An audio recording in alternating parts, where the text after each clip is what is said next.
তো এরপরে প্রশ্ন করেছেন এক ভাই যে 10ই মুহররম সম্পর্কে আজকে আমরা যে আলোচনা শুনলাম, এর সাথে ইমাম হাসান হোসেন লিখেছেন। হাসান হোসেন রাদিয়াল্লাহু আনহুর কাহিনী আমরা জানি এবং তাদের জন্য রোজা রাখি। তাদের গল্পের সাথে মুহররমের 10 তারিখের গুরুত্ব সম্পর্ক কতটুকু? খুবই চমৎকার একটা প্রশ্ন। আপনার যে প্রশ্ন যে হুসাইন রাদিয়াল্লাহু আনহুর শাহাদাতের সাথে এটার কি সম্পর্ক, এটা আমি একটু আপনাকে ব্যাখ্যা করছি। 10ই মুহররমে আল্লাহ রাব্বুল আলামিন ফিরআউনের কবল থেকে মূসা আলাইহিস সালাম এবং বনু ইসরাইলকে মুক্তি দিয়েছেন। এটা ছিল মুহররম মাসের 10 তারিখ। এই নিয়তে আমরা সওম রাখি, এই নিয়তে আমরা রোজা রাখব। আর কাকতালীয়ভাবে এই দিনেই 10ই মুহররমে ইমাম হুসাইন রাদিয়াল্লাহু আনহুর শাহাদাত ঘটে গেছে। এটা প্রায় 60 কি 62 হিজরির দিকে ঘটনা। কথা কি বুঝতে পারছেন? আমি বুঝতে পারছি না। অনেক পরে, মানে কাকতালীয়ভাবে এই দিনেই হুসাইন রাদিয়াল্লাহু আনহুর শাহাদাতটা ঘটে গেছে। এই কারণে আমাদের মধ্যে একটা প্রচলন হয়ে গেছে যে হয়তোবা এই উদ্দেশ্যে এখানে রোজা রাখতে হয়। আসলে ব্যাপারটা এমন নয়। একটু ব্যাখ্যা করলে বুঝবেন। আমি ব্যাখ্যাটা করতে চাচ্ছি, না হলে আপনাদের ক্লিয়ার হবে না, আর এই বক্তব্যটা হয়তো অনলাইনে যাবে। তো আমি এই জায়গা থেকে আপনাদেরকে একটু ব্যাখ্যা করে শোনাচ্ছি, একটু খেয়াল করেন আমার দিকে। রাসূল সাল্লাল্লাহু আলাইহি ওয়াসাল্লামের ইন্তেকালের পর খলিফা হন আবু বকর সিদ্দিক রাদিয়াল্লাহু আনহু, তারপরে ওমর রাদিয়াল্লাহু আনহু, তারপরে উসমান রাদিয়াল্লাহু আনহু। এই উসমান রাদিয়াল্লাহু আনহুর এই সময় থেকে শেষের দিকে একটা সমস্যা সৃষ্টি হয়েছে। কি সমস্যা? উসমান রাদিয়াল্লাহু আনহুকে কিছু বিদ্রোহীরা হত্যা করেছিল। একটু বোঝার চেষ্টা করেন। ইতিহাস পড়তে কিন্তু অনেক সময় লাগে, আমি খুব অল্প সময় আপনাকে শেখাচ্ছি। উসমান রাদিয়াল্লাহু আনহুকে হত্যা করেছিল কিছু বিদ্রোহী, ঠিক আছে? যিনি নবী সাল্লাল্লাহু আলাইহি ওয়াসাল্লামের জামাই, 2 জন মেয়েকে বিয়ে করেছেন, জিন্নুরাইন, তাকে হত্যা করেছে কিছু বিদ্রোহী। এরপরে খেলাফতের দায়িত্বে আসেন আলী রাদিয়াল্লাহু আনহু। কে আসেন? আলী রাদিয়াল্লাহু আনহু। আলী রাদিয়াল্লাহু আনহু দায়িত্ব নেন এই মক্কা মদিনা এই জায়গাটুকুর উপর। তার হাতে সাহাবায়ে কেরাম বায়াত করেন। কিন্তু ওই দিক বলতে বোঝাচ্ছি সিরিয়া, শামের দিকে, সেদিকের গভর্নর ছিলেন মুয়াবিয়া রাদিয়াল্লাহু আনহু। কি নাম? মুয়াবিয়া রাদিয়াল্লাহু আনহু। তিনিও কিন্তু একজন বড় মাপের সাহাবী, ঠিক আছে? তো মুয়াবিয়া রাদিয়াল্লাহু আনহু সেখানে নিজে সেখানকার খেলাফতের দাবি করেন। আলী রাদিয়াল্লাহু আনহুর হাতে বায়াত তিনি করেননি। আলী রাদিয়াল্লাহু আনহুকে বারবার একটা বিষয়ের চাপ দেওয়া হচ্ছিল যে উসমান রাদিয়াল্লাহু আনহুর শাহাদাতের আগে বিচার করতে হবে, হত্যাকারীর বিচার করতে হবে। তো এখানে একটা দ্বন্দ্ব, মানে একটা পলিটিক্যাল দ্বন্দ্ব সৃষ্টি হলো। ওইদিকে মুয়াবিয়া রাদিয়াল্লাহু আনহু তিনি খেলাফতের দাবিদার হয়ে উঠলেন, এদিকে সাহাবায়ে কেরাম সহ অনেকেই আলী রাদিয়াল্লাহু আনহুর কাছে বায়াত করলেন। তো এর ফলশ্রুতিতে দেখা যায় আলী রাদিয়াল্লাহু আনহু তার রাজধানীটাকে কুফায় নিয়ে যান, ইরাকের কুফায়। তো ইহুদিদের ইন্ধনের ফলে এক পর্যায়ে দেখা যায় যে আলী রাদিয়াল্লাহু আনহুর এক পক্ষ এবং একদিকে মুয়াবিয়া রাদিয়াল্লাহু আনহুর এক পক্ষ, তারা একটা মানে অনাকাঙ্ক্ষিত যুদ্ধের দিকে চলে যান, ঠিক আছে? এই যুদ্ধটাকে বলা হয় সিফফিনের যুদ্ধ। কিসের যুদ্ধ? সিফফিনের যুদ্ধ। এটা সংঘটিত হয়েছে 37 হিজরিতে। কত হিজরি? 37। এর আগের বছর আবার উটের যুদ্ধ হয়েছে, জাঙ্গে জামাল। তার পরের বছর এই সিফফিনের যুদ্ধ। সিফফিনের যুদ্ধে আলী রাদিয়াল্লাহু আনহু বিজয় লাভ করেই ফেলেছিলেন। এই সময় মুয়াবিয়া রাদিয়াল্লাহু আনহুর দলের মধ্যে আমর ইবনে আস রাদিয়াল্লাহু আনহু তিনি বলছেন যে কোরআন ফয়সালা করবে। কোরআন ফয়সালা করবে, এটাকে কেন্দ্র করে একটা তৃতীয় পক্ষ নির্ধারণ করা হয়, যেটাকে আমরা সালেস বলি। যে মুয়াবিয়া রাদিয়াল্লাহু আনহুর পক্ষে একজন, তার নাম আমর ইবনে আস রাদিয়াল্লাহু আনহু, এবং আলী রাদিয়াল্লাহু আনহুর পক্ষে একজন, তার নাম হচ্ছে আবু মুসা আশআরি রাদিয়াল্লাহু আনহু। তারা গিয়ে একটা তৃতীয় পক্ষ করে মীমাংসা করতে চাচ্ছেন যে আমরা কেউ যুদ্ধ চাই না, আমরা ভাই ভাই, আমরা সবাই মুসলিম উম্মার ঐক্যের খাতিরে এখানে একটা সলিউশনে আসবো। তো সলিউশনে একটা আশা হচ্ছিল যে ঠিক আছে, উভয়েই পদত্যাগ করবে, নতুন খলিফা নেওয়া হবে, ঠিক আছে? তো এরকম একটা কথা চলছিল। কিন্তু মুয়াবিয়া রাদিয়াল্লাহু আনহু তিনি তার যে মানে দাবি, এটা ছাড়তে চাচ্ছেন না। এইদিকে আলী রাদিয়াল্লাহু আনহু দলের মধ্যে কিছু মানুষ প্রায় 12,000 তারা এই দল থেকে বের হয়ে গেল যে আমরা আলীকেও মানি না রাদিয়াল্লাহু আনহু, মুয়াবিয়াকেও মানি না রাদিয়াল্লাহু আনহু, এই আমর ইবনে আসকেও মানি না রাদিয়াল্লাহু আনহু, এবং এই আবু মুসা আশআরী তাকেও মানি না, আমরা কাউকেই মানি না। এবং এদেরকে বলা হয় খারেজি। কি বলা হয়? খারেজি। তারা এইখান থেকে দল থেকে বের হয়ে গেলেন। শুধু তাই না, তারা ফতোয়াও দিল যে আলী এবং মুয়াবিয়া, আমর ইবনে আস, আবু মুসা আশআরী সবাই কাফের। নাউজুবিল্লাহ। কারণ কি? কারণ হচ্ছে তারা আল্লাহর কিতাব, আল্লাহর বিধান দ্বারা বিচার ফয়সালা করছে না, মানুষের মত তারা গ্রহণ করছে। মানে ওদের উদ্ভট যুক্তি আর কি। তারা আল্লাহর কিতাব দিয়ে ফয়সালা করছে না, বরং মানুষের রায় গ্রহণ করছে। এটা একটা খোরা যুক্তি ছিল। তো আলী রাদিয়াল্লাহু আনহু এদেরকে দমন করলেন। নহরওয়ান নামক জায়গায় তাদের সাথে যুদ্ধ হলো এবং এই যুদ্ধে আলী রাদিয়াল্লাহু আনহু জয়লাভ করলেন। সিফিনের যুদ্ধটা হয়ে গেল। এখন দেখেন দুইটা পক্ষ পাচ্ছেন আপনি এখানে, আলী রাদিয়াল্লাহু আনহু একটা পক্ষ, একটা কার? মুয়াবিয়া রাদিয়াল্লাহু আনহু পক্ষ। এখন এই যে খারেজিরা বের হয়ে গেল, এখন তো দেখা যায় যে কিছু কিছু শব্দ বললেই মানুষ খারেজি ট্যাগ দিয়ে দেয় না? দেখেন এই খারেজি আকিদার সাথে কিন্তু আসলে পলিটিক্যাল সমালোচনার কোনো সম্পর্ক নেই। পলিটিক্যাল দ্বন্দ্বের সাথে, পলিটিক্যাল সমালোচনার সাথে কিন্তু খাওয়ারিজম মতবাদটা আসলে জড়িত না।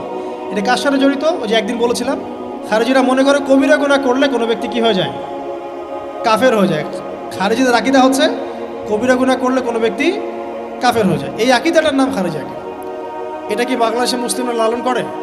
কোনো আলেম, কোনো বক্তা, কোনো মুফাসসির, কোনো মুহাদ্দিস আপনাদেরকে বলছে কখনো এই দেশের মাটিতে যে কবিরা গুনাহ করেছে এরা এদেরকে মেরে ফেলো? বলেছে? কিন্তু আপনি কিছু হক কথা বললে আপনাকে ট্যাগটা খেতে হবে। আসলে এই যারা এই ধরনের মানে বলছে একদিন খারেজি ম্যানুফ্যাকচার কোম্পানির সাথে সদস্য, এরা ভাঙাচোরা ইস্যু পেলেই কাউকে খারেজি ট্যাগ দিয়ে দেয়। আসলে মূল বিষয় এরা নিজেরাই খারিজ হয়ে যাচ্ছে দিন দিন, অন্যকে খারিজ করতে করতে নিজেরাই খারিজ হয়ে যাচ্ছে।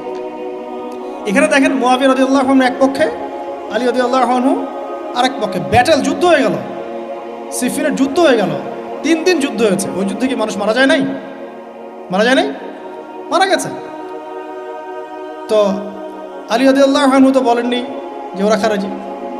কারা খারেজি তাহলে? যারা এই যে 12,000 সৈন্যের মধ্য থেকে বের হয়ে গেল এবং সবাইকে কাফের ফতোয়া দিল যে আলীও কাফের, মুয়াবিয়া কাফের, আমর ইবনে আসও কাফের, নাউজুবিল্লাহ, আর এই যে আবু মুসা আশআরী তারাও কাফের। বোঝেন? এরপর তারা যখন বের হয়ে গেল, আলী রাদিয়াল্লাহু আনহু তাদেরকে হত্যা করলেন, তাদের সাথে যুদ্ধ করলেন। কিন্তু এদের কিছু কিছু মানুষ বেঁচে ছিল। এরা একটা প্ল্যান করলো। কি প্ল্যান করলো? যে আমরা চোরাগুপ্তা হামলা চালিয়ে এই 4 জনের সবাইকে হত্যা করে ফেলব। কথা বুঝতে পারছেন? 4 জন একই দিনে প্ল্যান করলো। রমজান মাসের 17 তারিখ। কত তারিখ? রমজান মাসের 17 তারিখ। ওইটা সম্ভবত 40 হিজরি। কত হিজরি? সিফিনের যুদ্ধ হচ্ছে 37 হিজরিতে, এটা হচ্ছে কত হিজরি? 40, 3 বছর পর এরা প্ল্যান করলো। এখনকার ওই যে পশ্চিমা গোলকধাঁধায় পড়া কিছু মানুষ যারা কিছু জঙ্গি সংগঠনের নাম লেখা প্ল্যান করে যে হঠাৎ সুইসাইড বোম মারবো, আচ্ছা না? এরকম একটা প্ল্যান করলো যে আমরা প্ল্যান করলাম এই 4 জনকে আমরা একদিনে উড়িয়ে দেবো বাড়িতে। এবং সেই প্ল্যান মোতাবেক তারা কাজ করলো। কাজ করে ঘাপটি মেরে বসে থাকলো। আলী রাদিয়াল্লাহু আনহু ফজরের নামাজে যাচ্ছেন, আব্দুর রহমান বিন মুলজিম নামে এক ব্যক্তি আলী রাদিয়াল্লাহু আনহুকে পুরো তরোয়াল দিয়ে আঘাত করে হত্যা করল। ইন্না লিল্লাহি ওয়া ইন্না ইলাইহি রাজিউন। কাকে হত্যা করলো? নবী সাল্লাল্লাহু আলাইহি ওয়াসাল্লামের মেয়ের জামাইকে। চিন্তা করতে পারেন? যিনি প্রতিটা যুদ্ধে নবী সাল্লাল্লাহু আলাইহি ওয়াসাল্লামের সাথে ছিলেন, তাকে বললো যে সে কাফের হয়ে গেছে। আর যে হত্যা করেছে আব্দুর রহমান বিন মুলজিম, সে হত্যা করার পরে আল্লাহ শুকরিয়া আদায় করেছে। নাউজুবিল্লাহ। সে বলেছিল যে আমি আল্লাহ শুকরিয়া আদায় করছি যে আল্লাহ আমার হাতে একজন পথভ্রষ্ট মানুষকে মারলেন। নাউজুবিল্লাহ। চিন্তা করতে পারেন? ওইদিকে মুয়াবিয়া রাদিয়াল্লাহু আনহুকে মারার প্ল্যান করা হয়েছে সিরিয়ায়। উনাকে আঘাত করা হয়েছে, কিন্তু আঘাতটা তার মানে শরীরের সেই জায়গায় লাগে নাই যেখানে লাগলে তিনি মারা যেতে পারতেন। তিনি আহত হয়েছেন, পরবর্তীতে চিকিৎসা করে সুস্থ হয়ে গেছেন। আর এদিকে আমর ইবনে আস এবং আব্দুর রহমান আবু মুসা আশআরী তাদের উপরে হামলা হয়েছে। আমর ইবনে আসের জায়গায় আরেকজন সাহাবী গিয়েছেন নামাজ পড়তে, তিনি ডেড। মানে তাদের উদ্দেশ্য সফল হয়েছে এই জায়গায় যে আলী রাদিয়াল্লাহু আনহুকে হত্যা করা হয়েছে। তো এখন আলী রাদিয়াল্লাহু আনহু যখন নিহত হয়ে গেলেন, তাহলে কে থাকলো এখন? মুয়াবিয়া রাদিয়াল্লাহু আনহু। আচ্ছা, আলী রাদিয়াল্লাহু আনহু চলে যাওয়ার পরে তার সন্তান হাসান রাদিয়াল্লাহু আনহু, কি নাম? হাসান রাদিয়াল্লাহু আনহুর হাতে সাহাবায়ে কেরামের অনেকেই বায়াত করলেন, মানে তাকে খেলাফতের দায়িত্ব দিলেন। তো এবার তিনিও কুফায় রাজধানী, এখানে তিনি আছেন এবং কুফাবাসী তাকে মানে প্রলুব্ধ করছে কিছু কিছু মানুষ যে আপনার উচিত মুয়াবিয়া রাদিয়াল্লাহু আনহুর সাথে যুদ্ধ করা, ঠিক আছে? কিন্তু হাসান রাদিয়াল্লাহু আনহু সেই কাজটা করলেন না। তিনি বলেন, না, আমি মুসলিমদের মধ্যে দ্বন্দ্ব চাই না, বরং আল্লাহর নবী একটা ভবিষ্যৎবাণী করেছিলেন সাল্লাল্লাহু আলাইহি ওয়াসাল্লাম যে আমার এই নাতি হাসান মুসলিমদের বড় ফিতনার সমাধান করে দিবে। সুবহানাল্লাহ, কথা বুঝতে পারছেন? তো হাসান রাদিয়াল্লাহু আনহু তখন কি করলেন, নিজে তার যে এই যে দায়িত্ব, খেলাফতের দায়িত্ব, তিনি মুয়াবিয়া রাদিয়াল্লাহু আনহুর হাতে ছেড়ে দিলেন। সুবহানাল্লাহ, তিনি নিজে পদত্যাগ করলেন। ঠিক আছে, আমার ক্ষমতার দরকার নাই, মুসলিমরা আপোষে মারামারি কাটাকাটি থেকে রক্ষা পাক। কিছু শর্ত ছিল ওই চুক্তির মধ্যে, যে মুয়াবিয়া রাদিয়াল্লাহু আনহু যে কাজই করবেন সুরাভিত্তিক করতে হবে, হ্যাঁ, আহলে বাইতদেরকে সম্মান করতে হবে, ভাতা নির্ধারণ করতে হবে, এরকম কিছু শর্ত ছিল, ঠিক আছে? তো মুয়াবিয়া রাদিয়াল্লাহু আনহু মেনে নিলেন। এবার কিন্তু সারা মুসলিম জাহারের কে খলিফা হলেন? কি নাম বলেন? মুয়াবিয়া রাদিয়াল্লাহু আনহু। এবং এরপর তিনি একাধারে 20 বছর খেলাফতের দায়িত্ব পালন করেছেন। কত বছর? 20 বছর। 40 হিজরিতে এই যে আলী রাদিয়াল্লাহু আনহু মারা যান, আর 20 বছর খেলাফতের দায়িত্ব পালন করেন কে? মুয়াবিয়া রাদিয়াল্লাহু আনহু। এই সময় মুসলিমরা অনেক উন্নতি করেছে। এই সময় 1700টার মতো নৌজাহাজ ছিল মুসলিমদের। সাইপ্রাস দ্বীপ থেকে শুরু করে, পর্তুগাল থেকে শুরু করে চায়না, এদিকে আফ্রিকা থেকে শুরু করে পুরো এই যে ভারতবর্ষ, সবই মুসলিমদের। চিন্তা করতে পারেন, পুরো বিশাল অর্ধবিশ্বের চেয়ে বড় জায়গায় শুধুমাত্র মুসলিমদের, এবং তিনি ওটাকে শাসন করছেন। কে শাসন করছেন? মুয়াবিয়া রাদিয়াল্লাহু আনহু, ঠিক আছে? এবার টার্নিং পয়েন্ট। এবার মুয়াবিয়া রাদিয়াল্লাহু আনহু ইন্তেকাল করলেন 60 হিজরিতে, ঠিক আছে? আর এদিকে হাসান রাদিয়াল্লাহু আনহু ইন্তেকাল করেছিলেন 49 হিজরিতে। ইন্তেকালের সময় তিনি তার পরবর্তী দায়িত্বশীল নির্ধারণ করে গেলেন বা নিয়োগ করে গেলেন তার পুত্র ইয়াজিদকে। কাকে? ইয়াজিদকে। এই জায়গাটাতে সাহাবায়ে কেরাম রাদিয়াল্লাহু আনহুমের অনেকেই মানেন না, কারণ তখন তার চেয়েও যোগ্য মানুষ সমাজে ছিল, ঠিক আছে? তখন আব্দুল্লাহ বিন ওমর বেঁচে আছেন, আব্দুল্লাহ বিন আব্বাস বেঁচে আছেন, আব্দুল্লাহ বিন জুবায়ের রাদিয়াল্লাহু আনহু, বড় বড় জলিল কাদের সাহাবী, তারা তখন বেঁচে আছেন। কিন্তু কি করলেন মুয়াবিয়া রাদিয়াল্লাহু আনহু, আল্লাহ তাকে জান্নাতবাসী করুন, তিনি তার ছেলে ইয়াজিদকে শাসন ক্ষমতা দিয়ে গেলেন। এই যে শুরু হলো বাবার পরে ছেলে, বুঝতে পারছেন? রাজতন্ত্র শুরু হলো। এবার সাহাবায়ে কেরামদের মধ্যে অনেকেই এটা মানতে চাচ্ছেন না। যারা মানতে চাচ্ছেন না তাদের মধ্যে আছেন আব্দুল্লাহ বিন ওমর রাদিয়াল্লাহু আনহুর ছেলে, আছেন আব্দুল্লাহ বিন আব্বাস রাইসুল মুফাসসিরিন, আছেন আব্দুল্লাহ বিন জুবায়ের বিন আওয়াম রাদিয়াল্লাহু আনহুর ছেলে, এরকম বড় বড় সাহাবা, এবং তারা মক্কা মদিনায়। তো আচ্ছা, এখন এই সাহাবীদেরকে কি আমরা খারিজি বলবো? তারা যে পলিটিক্যালি তাকে সমর্থন করছেন না, পলিটিক্যালি কোনো গভর্নমেন্টের সমর্থন না করলেই খারিজি হয়ে যায়? যদি কেউ বলে আরব বিশ্বের সব যত নেতা আছে এদের মধ্যে অনেকেই ইসরায়েলের সাথে আতাত করেছে, সে কি খারিজি হয়ে যাবে? এই সমালোচনার সাথে খাওয়ারিজমের কোনো সম্পর্ক আছে? যদি কেউ বলে যে পশ্চিমাদের অস্ত্রশস্ত্র নিয়ে মুসলিমরা ইয়েমেনে হামলা করছে, এটা বললে সে খারিজি হয়ে যাবে? যদি কেউ বলে যে মধ্যপ্রাচ্যের কান্ট্রির কিছু নেতা তারা পশ্চিমাদের সাথে চুক্তি করেছে পেট্রো ডলার মনিটরিং সিস্টেম, সে কি খারিজি হয়ে যাবে? যদি কেউ বলে জায়নিস্টদের সাথে আঘাত করে অনেক মুসলিম কান্ট্রি চলছে, তাহলে কি মিডল ইস্টের সমালোচনা করার কারণে একজন ব্যক্তি খারিজি হয়ে যাবে? খারিজি ম্যানুফ্যাকচার্ড কোম্পানি বাংলাদেশে তারা এই সংজ্ঞাই শেখায়, পলিটিক্যাল বিরোধিতা করলে আপনি খারিজি হয়ে যাবেন। অথচ এখানে দেখেন সাহাবায়ে কেরাম রাদিয়াল্লাহু আনহু মানছেন না ইয়াজিদকে। এবার ইয়াজিদ কি করলো দেখেন। এবার ইয়াজিদ প্রথমত সাহাবীদেরকে কনভিন্স করার চেষ্টা করলেন। তিনি ওখান থেকে তার দূত পাঠালেন, দূত এসে মক্কা মদিনায় বোঝালেন যে আপনারা মেনে নেন, ভালো হবে, ইত্যাদি ইত্যাদি। আব্দুল্লাহ বিন ওমর রাদিয়াল্লাহু আনহু বলেন ঠিক আছে মেনে নিলাম, আব্দুল্লাহ বিন আব্বাস রাদিয়াল্লাহু আনহু বলেন ঠিক আছে মেনে নিলাম।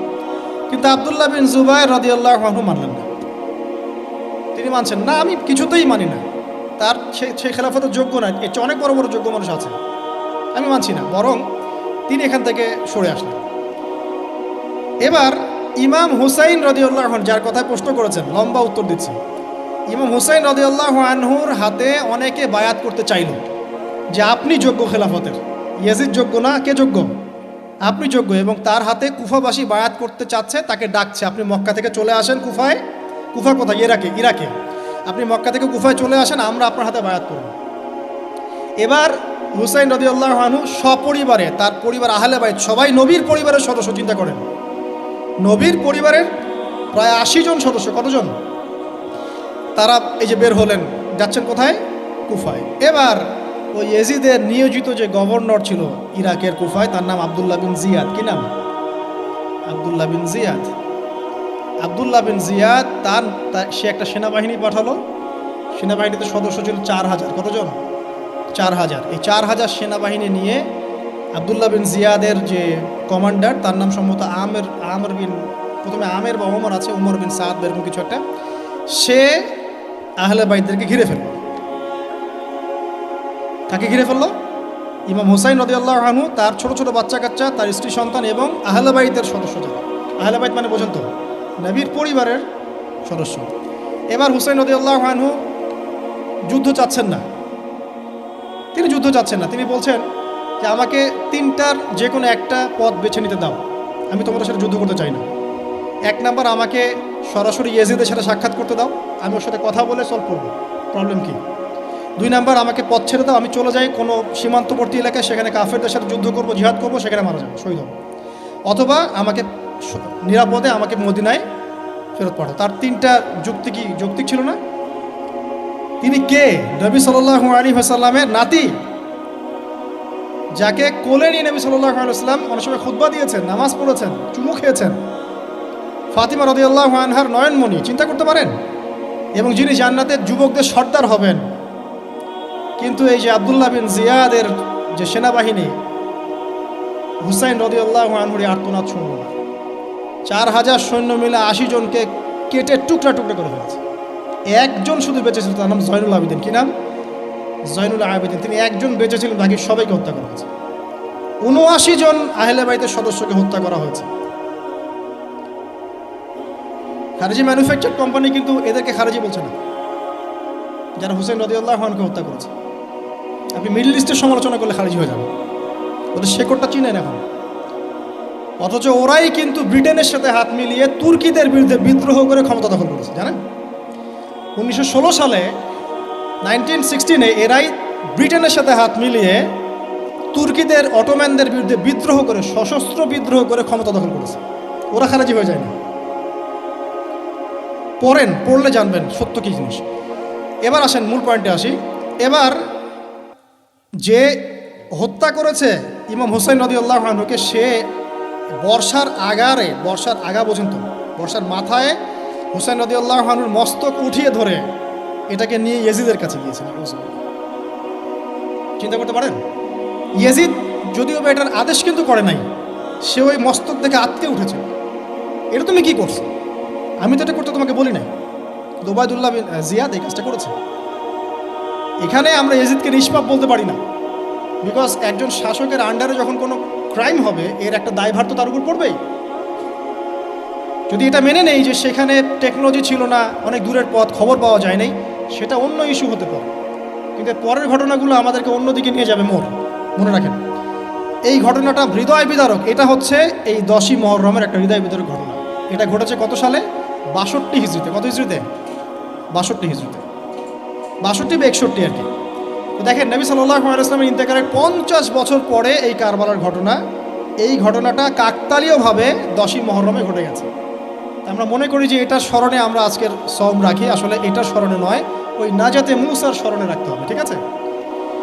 তো কারবালা ঘটনা বুঝলেন, এই 61 হিজরিতে এই কারবালার ঘটনা ঘটে, যেটা স্মরণে অনেকে রোজা রেখে থাকে সমাজে। আসলে এটা স্মরণে নয়, নাজাতে মুসার স্মরণে রাখতে হবে ইনশাআল্লাহ তাআলা। আল্লাহ পাক তৌফিক দান করুন, আমিন।